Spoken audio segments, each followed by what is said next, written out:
In this video, we're going to take a look at how we can perform a coordination review so that we can compare any changes between our linked model and our systems model and decide what changes we want to keep or reject.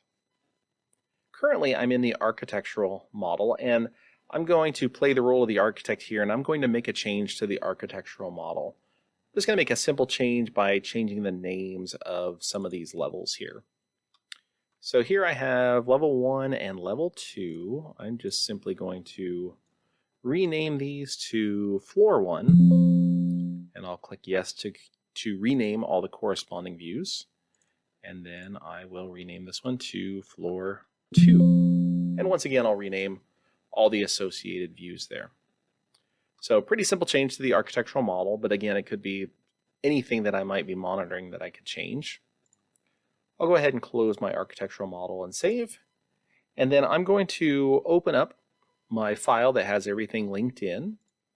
In this case, it's called Gen Coordinate here.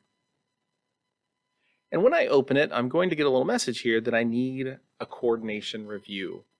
I can expand this message, but honestly, it doesn't give you a whole lot of information here. You'll get much more information when you do the actual coordination review. So I'll click OK. This is really just to let us know there might be a problem. Now, since you watched me make this change, we know what that problem is, that the floor 1 name does not match the level 1. So not only does Revit look at the locations of these items, but other properties such as their names as well. Now, that's easy for me to say. I just did this. I know what the problem is, but oftentimes you won't know what the problem is. So this is where we're going to do the review. So I'll go to the Collaborate tab, and then I will choose Coordination Review, and then select Link. Then I'll select my linked file here.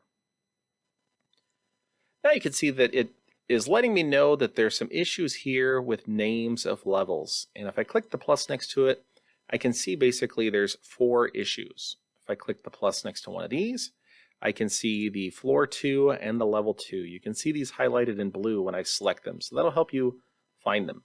And if they're not on the current view, you can choose the show button and it will open up a view in which you can see these things. So I can decide then if I want to postpone it and just kind of ignore it for now. I could also choose to accept the difference. So maybe I want to keep my own company standards and I don't want to match what the architect is doing.